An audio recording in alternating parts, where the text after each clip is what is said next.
Hi guys! Kamusta po kayong lahat? Ako nga po pala si Stella. So, maraming salamat po sa mga sumusubaybay sa channel ko.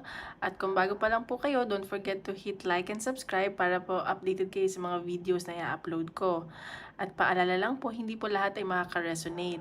So, take what resonates and leave what doesn't, okay? So, ayun po, simulan na natin. Ano may kita sa general love reading? So, kaninong energy kayo makukuha natin?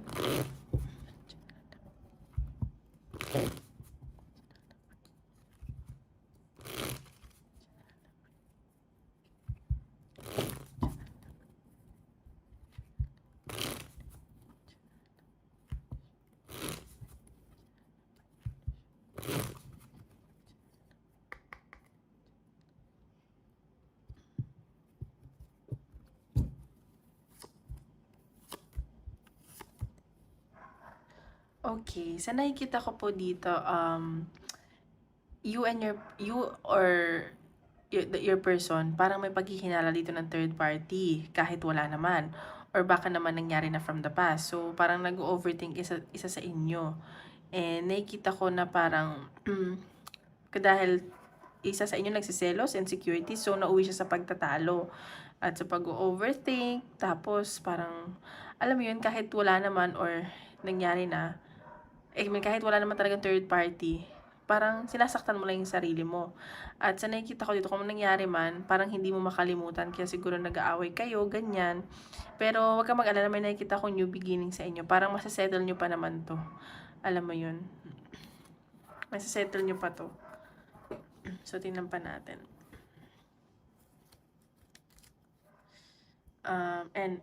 Love life, tingnan pa natin. General love reading. Isa lang po.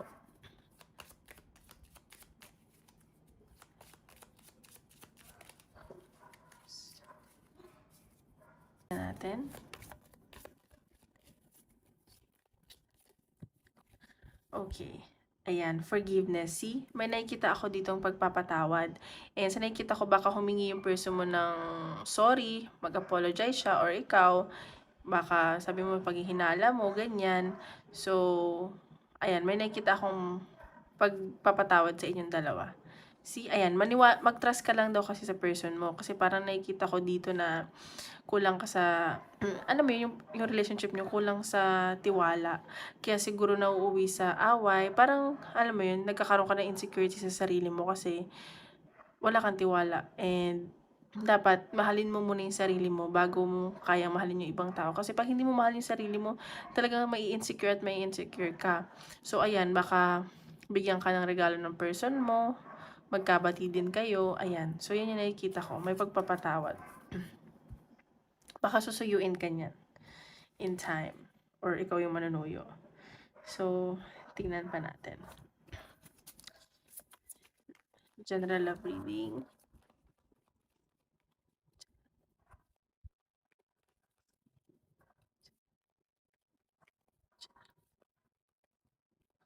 See, ayan. So, may nakikita ako ditong communication. So, sa nakikita ko, parang nung unaan nyo makipag-usap, yung person mo or ikaw, pero may mangyaring communication, magkakaintindihan kayo, umabot pa sa point na parang siguro yung person mo umaalis, like lagi siyang may travel or makasiman siya or seawoman. So, ayan, kasi may nakikita akong movement. So, baka doon siya nagwo-work, ganyan. Kaya siguro may trust issues ka. At umabot sa point na parang, ano yun, maglalayas na ganun. May something ganun, parang gusto mo nang umalis. Parang, yun nasa sense ko. Ayan, see? Maayos nyo pa to. Nakikita ko na mabubuo pa kayo at magiging masaya pa kayo ulit. Or kung may pamilya man kayo, maging okay kayo. Or kung wala naman, ay magpapakasal kayo, ganyan. Bubuo kayo ng pamilya. Parang gusto rin naman ng person mo na maging buo kayo. Ayan no, broken ka ngayon. Like parang gusto mo na mapag-isa, gusto mo magpahinga. Kasi, ayan no, mag-offer sa yung person mo. May celebration na nakikita. Parang may hope pa tong connection nyo, okay? So, tingnan pa natin. Sa love life. Oops, isa lang po.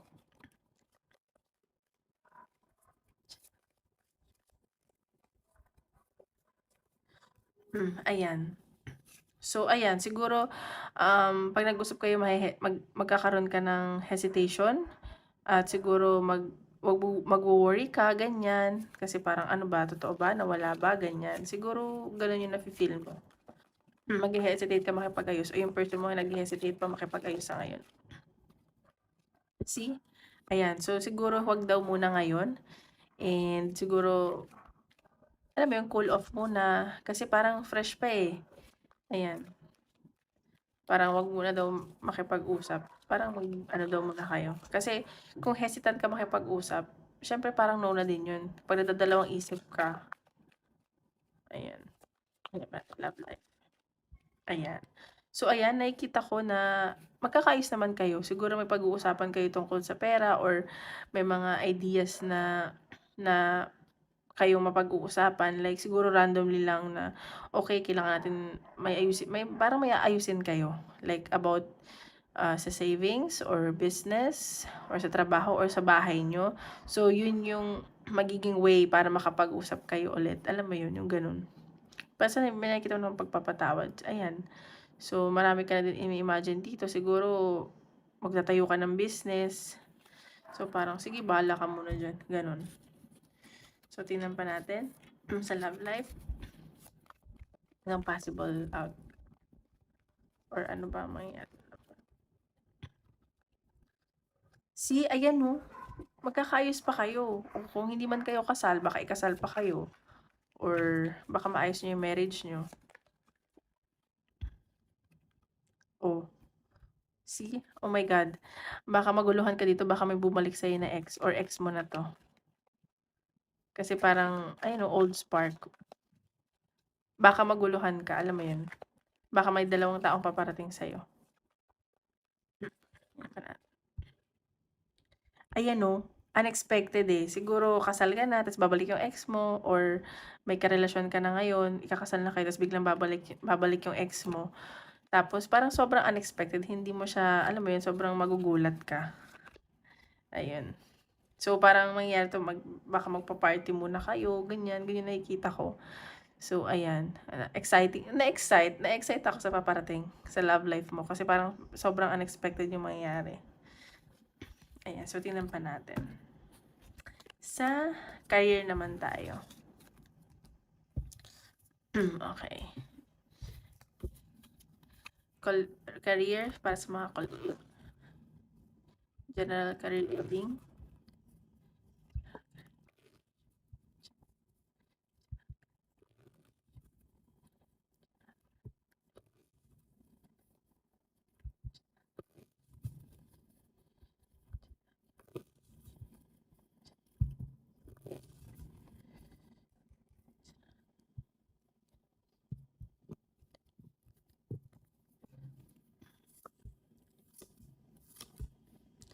Okay. So nakikita ko dito, may paparating na bago sa inyo.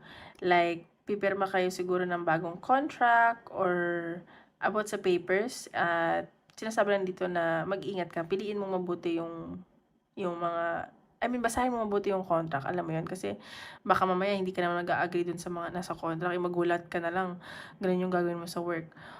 And nakikita ko din na may pag-travel ka at magiging maganda yung kaperahan mo. Ganun lagi lumalabas And may nakita kasi akong ending na nangyari. Siguro nawalan ka ng work or nag-resign ka or baka hindi na para sa yung dati mong trabaho or kung may trabaho ka man ngayon, nag-iisip ka na mag-apply sa iba. At ayun, parang for your own growth na din to.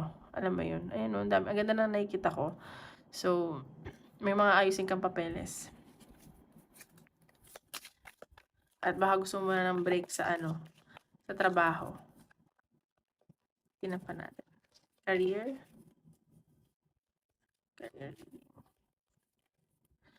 Isa lang po.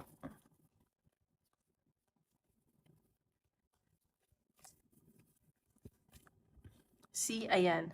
So, sa nakikita ko dito sa career mo, parang nag-e-enjoy ka muna, parang nagko-contemplate ka. Alam mo yun?